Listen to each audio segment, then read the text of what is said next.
마태복음 12장 18절로 21절입니다.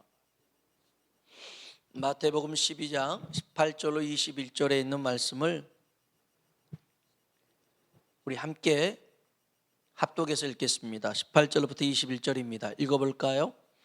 보라, 내가 택한 종 곧 내 마음에 기뻐하는 바 내가 사랑하는 자로다. 내가 내 영을 그에게 줄 터이니 그가 심판을 이방에 알게 하리라. 그는 다투지도 아니하며 들레지도 아니하리니 아무도 길에서 그 소리를 듣지 못하리라. 상한 갈대를 꺾지 아니하며 꺼져가는 심지를 끊지 아니하기를 심판하여 이길 때까지 하리니 또한 이방인들이 그 이름을 바라리라 감을 이루려 하심이니라. 아멘. 아멘. 우리 한번 인사할까요? 하나님의 은혜가 당신에게 임하기 원합니다. 하나님의 은혜가 당신에게 임하기 원합니다. 한 번 더, 하나님이 당신에게 복 주시기를 원합니다. 하나님이 당신에게 복 주시기를 원합니다. 아멘. 이게 우리가 지난 주일부터 많은 예배를 드렸는데 혹시 그 드렸던 예배 가운데 생각나는 말씀들이 있으십니까? 설교 제목이라도. 주일 오전? 네, 감사합니다. 이 산지를 언제 달라고요? 지금 내게 주셔서 우리가. 지금 내게 주셔서. 그리고 오후 예배 때는 묵은 누룩을 버리라고 그랬어요. 그리고 수요 예배 때는 어떤 말씀인지 아십니까? 여러분은 사소한 일에 어떤 일에 목숨을 거십니까? 라는 거였는데요. 그 예배 때 그 일본 취객이 지하철 선로에 떨어진 것을 구하려다가 죽은 이수연 씨 얘기를 했잖아요. 그 취객을 이렇게 살리다가 죽었던. 참 이게 말씀대로 살기가 어려워요. 예배 끝나고 수요 예배 끝나고 내려가는 길에 취객을 만났잖아요. 취객을 만났어요. 근데 이분이 교회를 얼마나 욕을 하고 우리 성도들도 막 폭언의 욕설을 막 하더라고요, 이분이. 그래서 이제 저도 이제 이렇게 가면서 이제 차를 빼야 되는데 저를 보면서도 막 하길래 야, 이게 말씀대로 사는 게 참 힘들구나 라는 생각을 했어요. 아마 그분도 이제 술 취하는 기서 막 교회에 막 폭언폭설하는 게 뭐냐면 이제 좀 사회적 거리두기가 좀 완화될 법한데 또 뭐 어디 선교회에서 교회 막 터져 나오니까 속상해서 그랬던 것 같은데, 아무튼 그 취객을 상대하는 마음이 이 사람을 살려야겠다라는 마음이 아니라 이게 마음이 영 불편하더라고요. 그래서 좀 전에 나 여기서 설교했는데 현장 가서 무너지구나, 그런 마음이 생겨들었습니다. 아무튼 저와 여러분의 삶 속에 하나님의 말씀이 능력으로 나타나길 주의 이름으로 축복합니다. 하나님께서 모세를 통해서 애굽에 10가지 재앙을 내렸습니다. 피, 개, 이파, 그 다음에 악독, 우매, 흑장, 이렇게 해서 피의 재앙, 개구리, 이, 파리, 그 다음에 악종, 또 그 다음에 독이? 악질, 독종, 그 다음에 우박, 메뚜기, 흑암, 장자, 이렇게 10가지 재앙이 임했었습니다. 그런데 이건 애굽 사람에게는 그 10가지 재앙이 말 그대로 재앙이었고 저주였지만 그 애굽 땅에서 노예로 살고 있었던 사람들에게는 은혜였고 축복이었다는 겁니다. 똑같은 일입니다. 똑같은 현상인데 사람에 따라서 해석이 달라집니다. 애굽 사람들에게는 막대한 손실이고 피해가 임했지만 이스라엘 사람들에게는 엄청난 축복과 은혜와 구원이 주어졌더라는 것입니다. 사람에 따라 달라요. 또 한편으로는 애굽의 바로를 보면 10번의 재앙은 사실 바로에게는 10번의 기회였단 말이에요.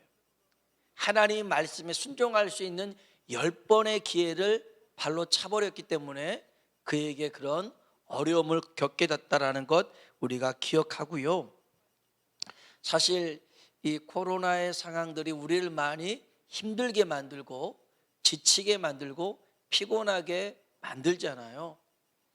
그런데 이 모든 상황들 속에서도 우리 하나님께서는 합력하여 선을 이루실 것이고 또 이 모든 상황을 역전시키실 줄로 믿습니다. 이사야 61장에 보면 하나님께서 우리에게 슬픔을 나타낼 때 죄를 뒤집어 썼거든요.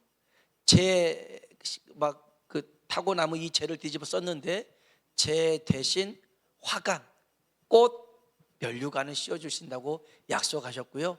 슬픔 대신 기쁨, 희락을 하나님께서 주신다고 말씀하셨고 근심 대신 찬송을 주마 약속하셨습니다. 이 하나님의 역전시키신 하나님의 은혜가 우리 가운데 임하길 주의 이름으로 축복합니다. 오늘 우리가 읽었던 이 마태복음 12장에 있는 말씀은 이사야에 있는 말씀을 예수님이 인용한 건데 그 전에 어떤 일이 있었냐면 안식일이었습니다. 예수님이 회당에 들어가셨어요. 그런데 이 회당에 마침 손 마른 자가 있었습니다. 한쪽이 마비된 사람이 있었습니다. 한쪽 손이. 그래서 이 사람들이 이제 예수님과 적을 지고 있는 사람들이 예수님이 안식일 날 이 사람을 고칠까 말까 이것을 이렇게 유심히 보면서 이제 이렇게 떠보는 거죠. 이 사람 어떻게 해야 되냐, 고쳐야 되냐 말아야 되냐. 그러니까 주님이 되려 묻습니다. 자, 안식일 날인데 니들 양이 집에서 기르는 양이 구덩이에 빠졌다. 그러면 건져낼 거니 안 건져낼 거니 물어봅니다. 건져내야지. 양이 빠졌는데, 소가 빠졌는데 당연히 건져내야지. 그러면 안식일 날 이 사람 고치는 건 니들은 양에 관심이 있을지 몰라도 나는 이 사람 영혼에 관심이 있다. 그러면서 이 사람을 고칩니다. 하나님은요, 우리 주님은 이 세상 그 어떠한 것보다도 하나님의 백성, 하나님의 자녀에게 관심이 있는 줄로 믿습니다. 하나님은 물론 모든 사람을 다 사랑하시죠. 사랑하시는데 특별히 하나님의 자녀를 더 사랑하시는 이유가 있어요. 저희 아이들이 어렸을 때요, 어렸을 때가 아니라 초, 중, 고등학교 다닐 때도 이제 지금은 코로나 때문에 그렇지 못하지만 체육대회 이런 거 하잖아요. 한 번인가 두 번인가 갔어요. 갔는데 그 많은 여학생들 중에서 이상한 에어로빅 그런 것도 하고 반별로 하더라고요. 누가 누군지 모르는데 보이더라고요. 내 새끼는 보이고요. 다른 사람 소리는 안 들려도 내 새끼 소리는 들리더라고요. 놀이터에서 많은 아이들이 놀아도 다른 애들은 신경 안 쓰지만 내 자녀는 신경 써지는 거죠. 하나님도 마찬가지입니다. 하나님도 사람을 하나님의 형상대로 만드셨으니 사람을 다 사랑하시지만 하나님의 자녀, 그분의 백성을 하나님은 주목하여 보고 계신 줄로 믿습니다. 그래서 이 손마른 자를 주님이 이렇게 세웁니다. 그리고선 이 사람에게 손을 내밀라고 합니다.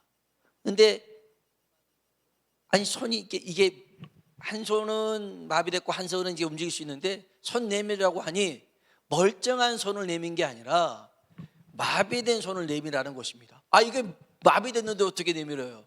그런데 주님이 그 손을 내밀라고 하니 이 마비된 손을 내밀다 보니 이 손이 건강한 손하고 똑같이 되었습니다. 성경 봐볼까요? 다른 거 다 지나치고요. 자, 13절 보겠습니다. 마태복음 12장 13절 같이 한번 읽어보겠습니다. 이에 그 사람에게 이르시되 손을 내밀라 하시니 그가 내밀매 다른 손과 같이 회복되어 성하더라. 아멘. 손을 내밀어라. 그래서 어떤 손 내밀었어요? 마비된 손 내밀었어요. 어떻게요? 주의 말씀 순종해서 내밀었어요. 그러다 보니 똑같이 건강하게 되었더라는 것입니다. 순종이 기적을 만듭니다. 오늘 저와 여러분에게도 주님, 이건 안 되는 건데 왜 주님 요구하세요 하지 말고, 내가 이거 그만한 믿음이 없다면 하나님 먼저 믿음 주시고요, 내가 주의 말씀에 순종합니다, 주님 역사해 주십시오. 그렇게 나가는 우리 되길 주의 이름으로 축복합니다. 자, 이러한 모습을 보고, 이러한 모습, 병자를 고치는 모습에 다른 사람들이 박수를 친 게 아니고요, 오히려 화를 내고 예수님을 죽이려고 했습니다. 14절에 바리새인들이 나가서 어떻게 하여 예수를 죽일까 의논하거늘 그랬어요.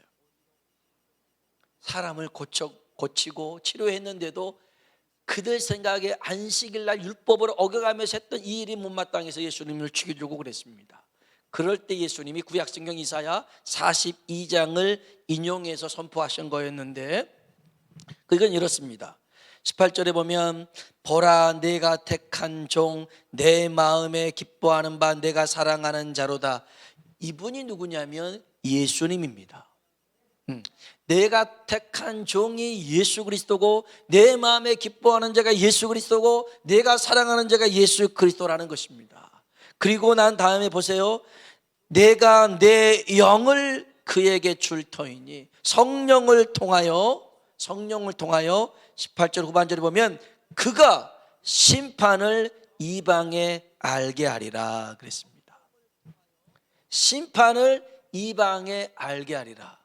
그런데 이 말씀이 이 이사야 42장 한번 봐볼까요? 이사야 42장입니다. 이사야 42장 1절 보십시오. 이 이사야 42장에 있는 말씀을 인용하셨거든요. 이사야 42장 1절 같이 한번 보겠습니다. 내가 붙드는 나의 종, 내 마음에 기뻐하는 자, 곧 내가 택한 사람을 보라. 내가 나의 영을 그에게 주었은즉 그가 이방에 정의를 베풀리라. 아멘. 여기는 이방에 뭘 베풀어요? 정의를 베풀리라 그랬어요. 정의를 3절에는 정의를 시향할 것이다. 그런데 주님이 이 말씀을 인용하시면서 내가 정의를 베풀리라가 아니라 심판을 베풀리라라고 말씀하십니다. 똑같은 말씀 인용하시는데 구약에는 정의라고 됐던 게 신약에서는 심판으로 주님이 말씀하십니다.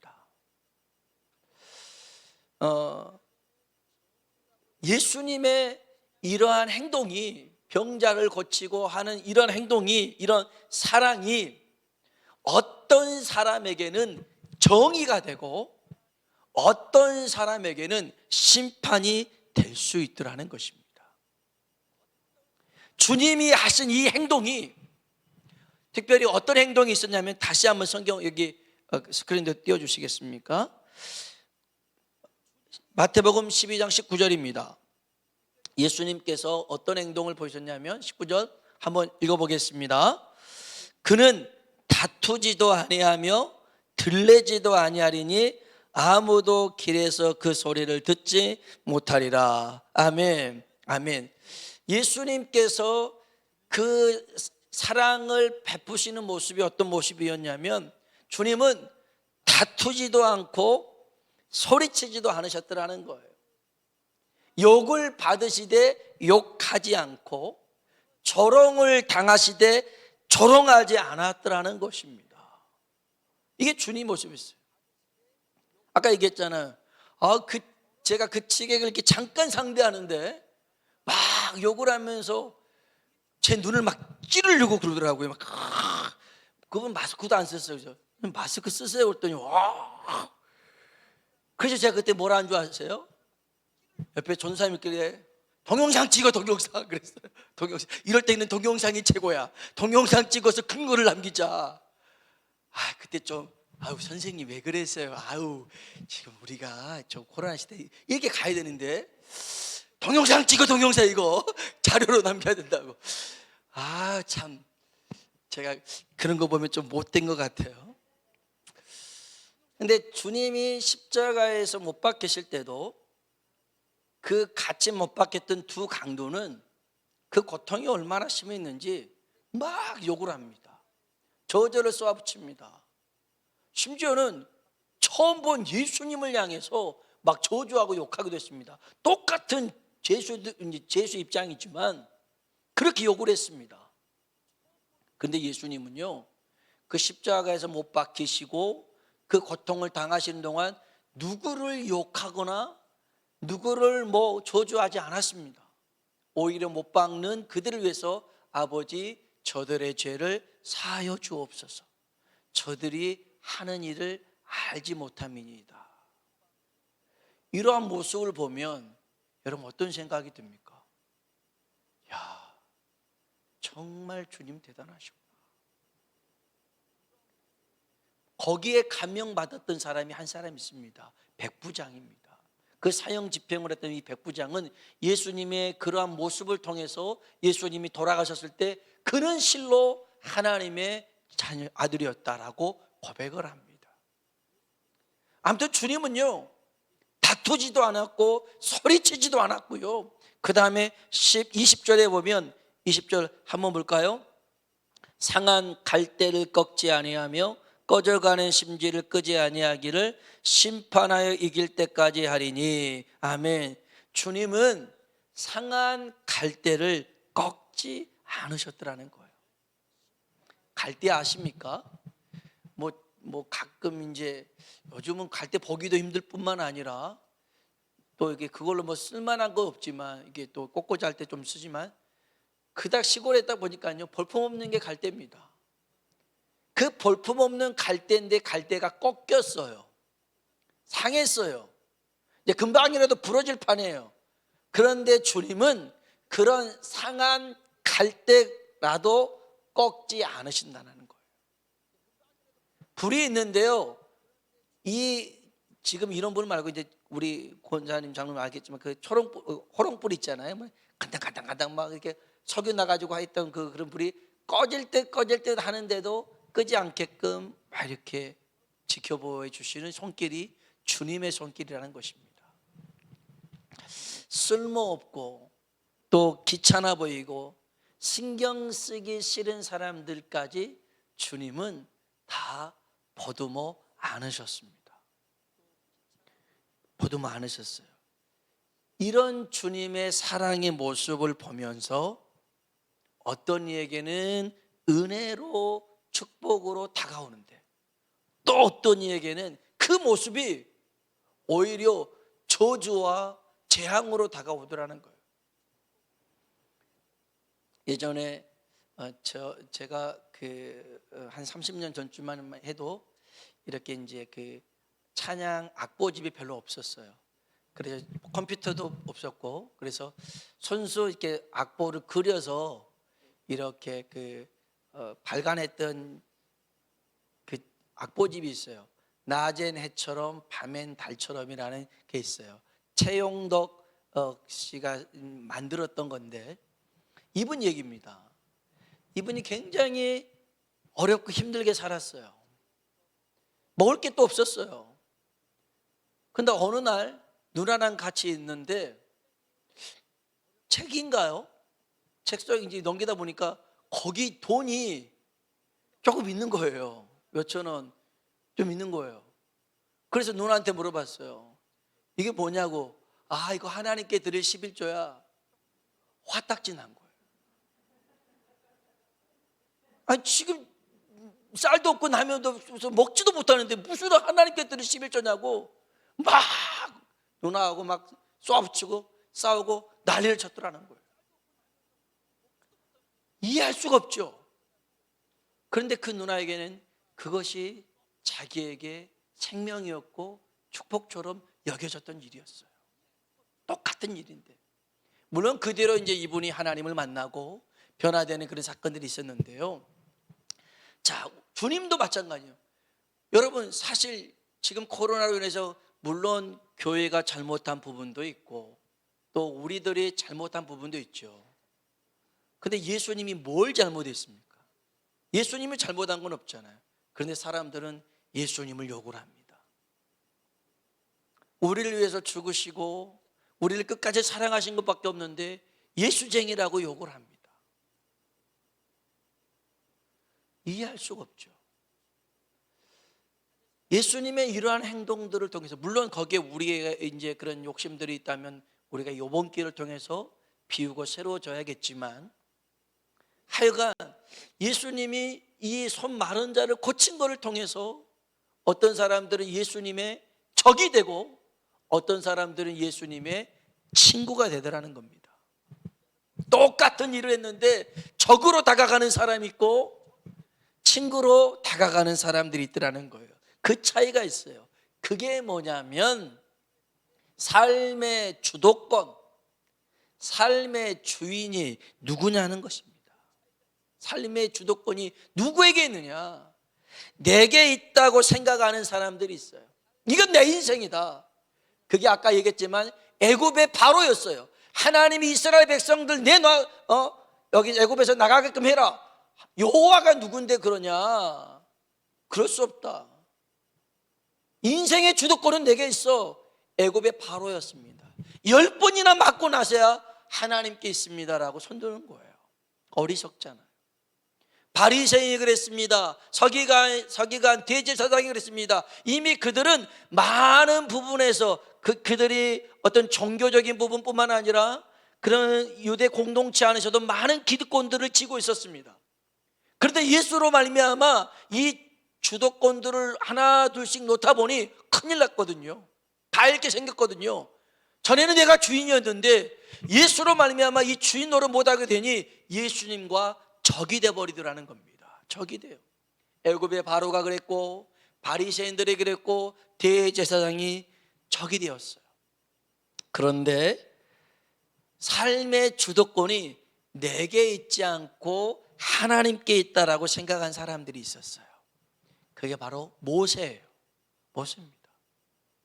그래서 처음 그도 나는 능력이 없어서 못 갑니다, 할 수 없습니다 했지만 내가 너와 함께 하겠다. 그래서 하나님과 함께해서 그 모든 일들을 행한 줄로 믿습니다. 그래서 깨닫는 거죠.